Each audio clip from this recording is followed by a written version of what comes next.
Hello everyone అందరికీ నమస్కారం. Welcome back to my new vlog. అందరూ బాగున్నారా? అండ్ ఇవాల్టి వీడియో అయితే చాలా బాగుంటుంది. వీడియో ఎండ్ వరకు చూసి నచ్చితే వీడియోకి ఒక లైక్ చేయండి. అండ్ ఇక్కడ వచ్చేసైతే ఇంకా మా గెస్ట్ హౌస్ దగ్గర అయితే వరి కోతలన్నమాట. మా 2 డేస్ బ్యాక్ నేను రీసెంట్‌గా చెప్పాను కదా! ఒక షార్ట్ వీడియోలో.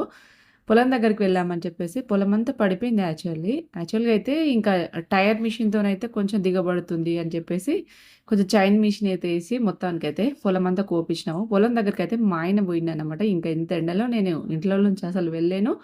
అండ్ పైగా ఏంటంటే లక్కీ గాడు ఫుల్ హైపర్ అయిపోయింది కాబట్టి ఇంకా నేనెక్కడికి వెళ్ళడానికి లేదు. లక్కీ కొంచెం కామ్‌గా ఉంటే కొంచెం అట్‌లీస్ట్ ధీరజ్ చూసుకుంటాడు గానీ, ఇట్లాంటి టైంలో అసలు లక్కీని వదిలిపెట్టి వెళ్ళలేము. ఇంకా అలాగా మొత్తానికి ఈసారైతే వడ్లేం పెద్దగా ఎక్కువ రాలేవంట. ఎందుకంటే బాగా తరుగుపోయి మొత్తం కింద పడిపోయింది కదా! రాలిపోయిందంట వర్షానికి. ఇంకా ఆ సిట్యుయేషన్‌కి వడ్లు గూడా పెద్దగా ఏం రాలేదని చెప్పేసి మా ఆయన బాధపడతా ఉన్నాడు.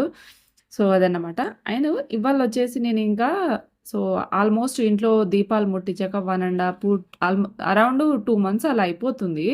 ఇంకా అందుకని చెప్పేసి ఇంకా ఇంట్లో అంతా డీప్ క్లీనింగ్ ముందు రోజే లాస్ట్ వీడియోలో చెప్పాను కదా నేను. సో, ఇంట్లో అంతా కొంచెం క్లీనింగ్ చేసుకున్నాము. బెడ్‌షీట్‌లు కానీ, ఇల్లు కడగటం కానీ, ఇదంతా పనైతే కంప్లీట్ చేసుకున్నాం ముందు రోజే. దెన్ ఇంకా నెక్స్ట్ రోజైతే ఇంకా దీపం ముట్టిద్దాం ఇంట్లో, దీపం పెడదాం ఇంకా.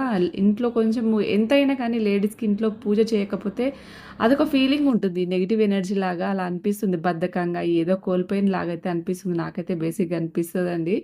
ఇంక అందుకని చెప్పేసే ఇంకా పంతుల్ని అడిగాము. దీపం ముట్టించుకోవచ్చమ్మా అని చెప్పేసి. యాక్చువల్‌గా చాలామంది చెప్తా ఉంటారు. 12 రోజుల తర్వాత ముట్టించుకోవచ్చని ఒకరు, ఒక నెల తర్వాత అని ఇంకొకరు, 41 డేస్ తర్వాత అని ఒకరు, ఇంకా ఇలా ఎవరికి తోచిన భాషలో వాళ్ళు చెప్తా ఉంటారు. బట్ నేనైతే ఇంకా నెలన్నర కాదు 40 డేస్ కంటే ఎక్కువనయిపోయింది. ఇంక అందుకని చెప్పేసే ఇల్లంతా ఫస్ట్ అయితే డీప్ క్లీనింగ్ చేసుకున్నాము. అండ్ ఈ కాటన్ అంతా వచ్చేసి నేను అంటే కొత్తింట్లో నుంచి షిఫ్ట్ అయినప్పుడు అలాగే పెట్టాము. కొత్తింట్లో అంటే పాతింట్లో నుంచి వచ్చేటప్పుడు. అండ్ కొత్తింట్లోకొచ్చినంక 3, 4 డేస్‌కి అత్తమ్మ చనిపోయింది కాబట్టి, ఇంక నేను ఆ కాటన్ అలాగే ఉండే. మొత్తం పూజ సామాన్లన్నీ ఈ కాటన్‌లోనే ఉన్నాయి. ఇంకా నేను తెలిసిన వాళ్ళని గూడా అడిగి కనుక్కున్నాననమాట. ఇంకా పూజలో ఇట్లా ఏం చేయాలి? ఎలాంటి అని చెప్పేసి నేను ప్రాసెస్ అంతా ఇగ అడిగి తెలుసుకున్నాను. ఇంక తెలుసుకున్న తర్వాత వాళ్ళైతే ఇంతకుముందు యూజ్ చేసినవి పసుపు, కుంకుమలు అవన్నీ ఏం వాడకూడదు అని జెప్పేసి అన్నారు. ఇంకా అవన్నీ తీసేసి కొత్తయయితే తీసుకున్నామనమాట. అంటే యూజ్ చేయనివి కొత్తయయితే తీసుకున్నా. అయితే నేను ఈ కాటను ఈ డబ్బా తీసుకొచ్చేటప్పుడు గూడా ఇదంతా మా ఆయనే ప్యాక్ జేసి తీసుకొచ్చిండు. నేను లేదు. ఎందుకంటే నాకప్పుడు ఇల్లు ఖాళీ చేసేటప్పుడు నాకు పనికిరాదని చెప్పేసి నేను పూజ సామాన్లు ఏది ముట్టలేదు. మా ఆయననే నెక్స్ట్ డే వెళ్లి ఇవన్నీ తీసుకొనొచ్చిండు. అట్‌లీస్ట్ ఈవెన్ పీటలు గూడా అందులోనే వేసుకొచ్చిండనమాట. ఇంకా చాలా క్లీనింగ్ ఉంది. ఇవన్నీ క్లీన్ చేయాలి. యూజ్ అయ్యేటియి ఏమి, యూజ్ కానియి ఏమున్నయి. పైగా చాలామంది ఒక కామెంట్‌లో నాకు అడుగుతున్న ఒక విషయం ఏంటంటే, "అక్క మీ ఇంట్లో పూజ రూమ్ రాలేదా?" అని చెప్పేసి అడుగుతున్నారు.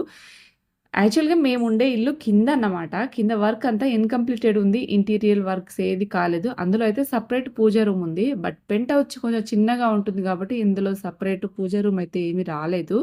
కిచెన్‌లోనే ఒక షెల్ఫ్ అయితే పెట్టించినానన్నమాట. అది కూడా డిజైన్‌గా మంచిగా చేపించుకున్నా. సరిపోతది ఏముందండి అడ్జస్ట్ అవుతాం కాబట్టి. అదనమాట. బట్ అందులో ఏ ఏ సామాన్లు పడతాయి, ఎక్కడ పెట్టాలి ఇవన్నీ కూడా సెట్ చేసుకోవాలి పూజ సామాన్లు. ఎందుకంటే పూజ రూమ్ ఉన్నదే చిన్నగా కాబట్టి అవన్నీ కూడా నీట్‌గా క్లీన్ చేసుకొని, ఎక్కడికక్కడ అన్నీ సర్దుకోవాలి. నాకు కూడా ఇంకా ఇందులో మా ఆయన ఎక్కడ ఏది పెట్టినో కూడా నాకు తెలియదు. అందులో అన్నీ కంప్లీటెడ్ మిక్స్‌గా ఉన్నాయి. అవన్నీ కూడా పూజ సామాన్లే అనుకోండి.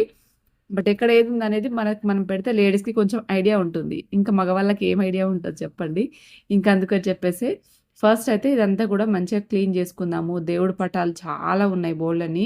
ఇంకంత చిన్న ర్యాక్‌లో పెద్ద పెద్ద ఫోటోలన్నీ పెట్టుకోలేం గాబట్టి చూస్తాను. ఏవేవి సెట్ అయితాయి, ఏవేవి అడ్జస్ట్ అయితాయో అవన్నీ తీసుకొని మంచిగా చిన్నగా అయినా కానీ హడావిడి లేకుండా నీట్‌గా సర్దుకోవాలి. ఇంకంతే. ఇక మొత్తానికైతే అవసరం ఉన్నయన్నీ కొన్ని తీసుకున్నాను. పెద్దగా ఇక ఫస్ట్ డే గాబట్టి పెద్దగా ఎందుకంటే మా ఆయన పొలం దగ్గరికి వెళ్ళిండు. అట్‌లీస్ట్ పూజకు కొంచెం పూలు గూడా లేకుండే యాక్చువల్ అయితే. పూజ ఇంకా పూలుంటే ఏముందండి మనసు పెట్టి పూజలు చేయాలి కాబట్టి, ఇంక నేనైతే చేయాలని ఫిక్స్ అయిపోయినా గాబట్టి చేశాను. ఫస్ట్ అయితే ఒక తడి క్లాత్ తీసుకొని మంచిగా పూజ రూమ్ అంతా నీట్‌గా మంచిగా తుడిచేసుకున్నాననమాట. ఎందుకంటే చెప్తున్నాను కదండీ! నాకు వంట చేస్తున్నప్పుడు నాకు దేవుడి మొఖం అట్లనే కనిపిస్తా ఉంటది డైలీ నాకు నేనే బాధపడుతూ ఉండేదాన్ని. బట్ అది మనసులో ఉండాలి. భక్తి అయినా, ప్రేమైనా ఏదైనా కానీ మనసులో ఉండాలని చెప్పేసి నా ఒపీనియను. మొత్తానికైతే క్లాత్‌తోని ఫస్ట్ అంతా నీట్‌గా తుడిచేసిన. ఇంకా కింద క్లాత్ ఉంది. యాక్చువల్ రెడ్ క్లాత్ ఉంది. క్లాత్ కాకపోతే అదంతా మొత్తం ఆరేసినా కాబట్టి అవి కొంచెం డ్రై అవ్వడానికి టైం పడతది. నెక్స్ట్ పూజ వరకైతే అన్నీ కంప్లీట్ అయిపోతే అవన్నీ ఆరి మంచిగా నీట్‌గా ఆర్గనైజ్ చేసుకోవచ్చు అని చెప్పేసి ఫస్ట్ అయితే ఇంకా ఇలా న్యూస్ పేపర్ అయితే పెట్టేసుకున్నాననమాట. పూజ రూమ్ చిన్నగానే అయినా కానీ సరిపోతదండి. దేవుడి పటాలు ఎక్కువ పెట్టేసి హడావిడి క్లీనింగ్ పర్పస్ అయినా అన్నీ కష్టమే కాబట్టి కొంచెం మనకు తోచినట్టుగా నీట్‌గా చిన్న చిన్న ఫోటోలైనా గానీ నీట్‌గా పెట్టేసుకుంటే చాలని నా ఒపీనియను. ఇంక అందుకనే ఫస్ట్ అయితే ఇంతకుముందు ఉన్న దేవుడి ఫోటోలే అవే పెట్టేసుకున్నా. ఇంకా నేను చెప్పాను గదండీ పూలు లేవు, కొబ్బరికాయలేదో కొట్టకూడదని చెప్పేసి అన్నారు. ఇంకా అందుకని చెప్పేసి కొబ్బరికాయ అయితే ఏం కొట్టలే. మీకేమన్నా తెలిసుంటే నాకు కామెంట్ సెక్షన్‌లో షేర్ చేయండి. నేను కూడా నేర్చుకుంటాను. నిజంగా కొబ్బరికాయలు కొట్టకూడదా అనేది నాకు కామెంట్ చేయండి. నాకు తెలియదు గాబట్టి అడుగుతున్నాను. నేను తెలుసుకున్న వాళ్ళ దగ్గరైతే అలా చెప్పారన్నమాట. ఇంకా ప్రసాదంకైతే అరటిపండు అండ్ కొంచెం సేమియా చేశాను. ప్రసాదం పెట్టేసి చక్కగా దండం పెట్టుకొని ఇంకేముందండి దేవుడికి చెప్పకపోతే మన మొర ఎవరికి చెప్తాను చెప్పండి. ఇంకా లక్కీ గాడు కూడా ఫుల్ హైపర్ అయిపోతుంది. ఎందుకో తెలియదు. లక్కీ కూడా మంచిగా ఫ్రెష్ అప్ చేపిచ్చి ఇంకా ఇంట్లో పనులన్నీ కంప్లీట్ చేసుకొని నెక్స్ట్ ఇంకా వంట కూడా చేస్తా ఉన్నానన్నమాట. ఇంకా నిజానికి చెప్తున్నాను కదండీ! నేను ఈ ఇంట్లోకొచ్చినంతగా అలసిపోయినంతగా నిజానికి మామూలుగా అలసిపోవట్లేదు నేను. వర్క్ ఎక్కువైపోతుంది. ఇంకా బయట కడగడం కొంచెం ఎక్కువనే అయిపోతుంది. డైలీ కడగకపోతే అది మనసున పట్టట్లేదు. కుక్కలుంటాయి కాబట్టి వాటి హెయిర్ ఉంటది. కంపల్సరీ క్లీన్ చేసుకోవాల్సొస్తుంది. ఇంకా అక్కడంటే కొంచెం పనమ్మాయి ఉండే కాబట్టి నాకు బయట కడగటం, ఊడవడం, తుడవటం ఇదంతా పని లేకుంటుండే. బట్ ఇక్కడ వాకిలి పెద్దగా అయిపోయింది. డైలీ కడగటము, ఇంట్లో పని, బయట పని ఇదంతా వర్క్ నిజానికి ఎక్కువైపోతుంది కొంచెము. నేను కూడా ఫుల్ స్ట్రెస్ అయిపోతున్నా. వర్క్ వల్ల, ఇంట, బయట, ఈ ఎండలు వీటన్నిటి వల్ల నేను కూడా కొంచెం స్ట్రెస్ అయిపోతున్నానన్నమాట. చూద్దామండి. ఏమో నాకైతే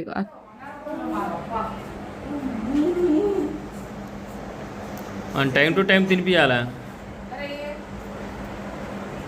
ఇందాక తినిపించి వంటనే చేసిన.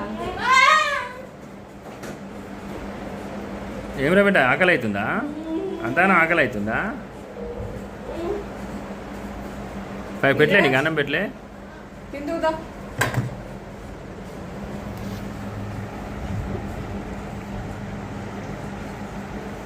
సింపుల్ కర్రీ, రైస్, సోరకాయ కర్రీ, పెరుగు అంతే. ఇప్పుడు అడ్జస్ట్ మర్చిపోయి చేద్దాం అనుకున్నాము. అమ్మ మర్చిపోయింది.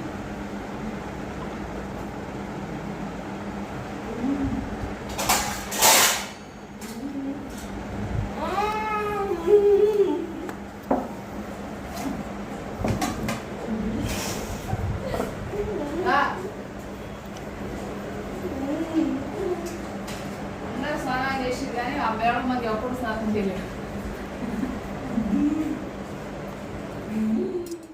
అండ్ ఇంకా మధ్యాహ్నం తిన్న తర్వాత అయితే మంచిగా అందరం రిలాక్స్ అయినాం. మేమందరం నేను కొంచెం ఒక 1 అవర్ పడుకున్నాను కానీ లక్కీ అయితే అస్సలు పడుకోవట్లేదు. అంత హైపర్ అయిపోతుంది. బాగా చికాకు చేస్తా ఉంది. ఉంటది ఇంకా వారం రోజులు అది కంటిన్యూగా అలాగే చేస్తది. అప్పటి వరకు మనకు ఓపిక ఉండాలి కానీ ఓపిక ఎక్కడ ఉంటది చెప్పండి. ఇంకా అలాగా ఈవినింగ్ టైంలో కొంచెం ఇంకా క్లైమేట్ కొంచెం చల్లబడ్డ తర్వాత లక్కీ అని బయటికి తీసుకొచ్చేసి ఇంకా నేను కూడా బయటంతా ఊడ్చేస్తున్నాను సాయంత్రం టైంలో అన్నమాట.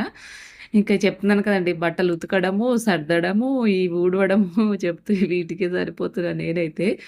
బట్ ఈ సమ్మర్ ఏమో నాకు తెలియట్లేదు కానీ, ఈ ఎండలు విపరీతంగా ఉండడం వల్లనే కావచ్చు, నాకు ఇంట్ల కంటే ఈ బయట వాతావరణమే మంచిగా నచ్చుతుంది. ఇంట్లో ఉండడం కంటే నేను ఎక్కువ టైం అయితే బయటనే స్పెండ్ చేస్తున్నాను. ఎందుకంటే అంత కొంచెం చల్లగా ఉంటుంది. డే టైమ్‌లో ఉండలేము కానీ, ఈవినింగ్ టైమ్‌లో కానీ, మార్నింగ్ టైమ్‌లో కానీ బయటనే పీస్‌ఫుల్‌గా మంచిగా అనిపిస్తుందన్నమాట. ఇంక అన్నీ నేను ప్రతిదీ వీడియోలో అక్కడక్కడ కొంచెం వీడియో క్లిప్స్ యాడ్ చేశాను కానీ, ఇంకా అలాగా నైట్ డిన్నర్‌లోకొచ్చేసి ఆల్రెడీ మార్నింగ్ చేసిన సోరకాయ ఉంటే, సోరకాయ నేను లక్కీ ఆల్రెడీ తినేసాం. డిన్నర్ కంప్లీట్ చేసేసినాము. ఇంకా మా ఆయన ఏం కర్రీ చేస్తాం, మేము దేనితోని తినాలి అంటే, ధీరజు ముందు రోజే అడిగిండనమాట. ఈ బెండకాయలను చూసి మమ్మీ బెండకాయ ఫ్రై చేయొచ్చు కదా అని చెప్పేసి అన్నాడు. ఇంక అంతలా అడిగినప్పుడు ఏం చేస్తాను చెప్పండి, ఇంకా మా ఆయన్ని కొంచెం బెండకాయ కట్ చేసి ఇయ్యవా చేస్తాను నాకు ఓపిక లేదు. కట్ చేసి ఇస్తే చేస్తానని చెప్పేసి అన్నాను. ఇంకా మా ఆయన బెండకాయలు కట్ చేసి ఇచ్చాడనమాట. ఇంక అందుకనే నేను కర్రీ ప్రిపరేషన్ చేశాను. ఫ్రై చేసిన. ధీరజ్‌ని అడుగుతున్నా బావుందా బెటా నచ్చిందా అంటే, "బావుంది మమ్మీ సూపర్ ఉంది" అని చెప్పేసి అంటా ఉన్నాడు. ఇంక వాడికి నచ్చిన ఫుడ్ ఇంకా వాడు క్రికెట్ అంటే ఆర్‌సీబీ ఫ్యాన్ ధీరజు. ఇంకా అలాగా వాడికి నచ్చిన ఫుడ్ తినుకుంటూ మ్యాచ్‌నైతే ఎంజాయ్ చేస్తా ఉన్నాడనమాట. ఇంకా ఆలోపు నేను లక్కీ ఇద్దరం తినేసాము. మళ్ళీ వాళ్ళ నాన్న తినేటప్పుడు కూడా లక్కీకి ఆల్రెడీ తినిపిచ్చేసిండు. లక్కీ ఆయనకి మెడిసిన్స్ ఏసేసిన. ఇంకా దాని తర్వాతొచ్చేసి ఇంకా డీప్ ఫ్రై చేసినప్పుడు కొంచెం అంతా ఆయిల్ చిత్తుతుంది గోడల పైన, స్టవ్ పైన. అది నాకస్సలు నచ్చదు. ఇంక అందుకని చెప్పేసి ఓపిక లేకున్నా కానీ, ఇంకా మంచిగా అంత కిచెన్ ప్లాట్‌ఫార్మ్ అంతా నీట్‌గా క్లీన్ చేసుకున్నా. దాని తర్వాత నేను ఫ్రెష్ అప్ అయిపోయిన తర్వాత రిలాక్స్ అయినా. ఎందుకంటే ఎండాకాలంలో 2 పూటలు ఫ్రెష్ అప్ కాకపోతే అస్సలు ఎక్కడండి ఎండలు మామూలుగా విపరీతంగా ఉన్నాయి. ఉక్కపోత, వేడి తట్టుకోలేకపోతున్నాం. మేమైతే 2 టైమ్స్ స్నానాలు చేస్తున్నాం. Morning and night. ఇంకా పనంతా ఇంట్లో కంప్లీట్ అయిపోయిన తర్వాత తినే ముందైనా ఫ్రెష్ అప్ అయితా. లేదంటే తిన్న తర్వాత మోస్ట్‌లీ తిన్న తర్వాత ఏం కాను. తినక ముందే వంటంతా కిచెన్ ఇదంతా క్లీనింగ్ అయిపోయిన తర్వాత అప్పుడు ఫ్రెష్ అప్ అయ్యి ఓన్లీ ఫ్రెష్ అప్ అయ్యి తిని పడుకోవడం ఒకటే బ్యాలెన్స్ చేసుకుంటానన్నమాట. ఇంక అందుకని చెప్పేసి ఇంకా ధీరజ్ తింటున్నాడు కదా అని చెప్పేసి ధీరజ్‌కైతే పెడుతున్నా. ధీరజే లాస్ట్ తింటాడు. అది కూడా ఒర్రంగా తింటాడన్నమాట. So, that's for today vlog అయితే. వీడియో ఎలా అనిపించింది? వీడియో నచ్చితే వీడియోకి ఒక లైక్ చేయండి. Thank you very much for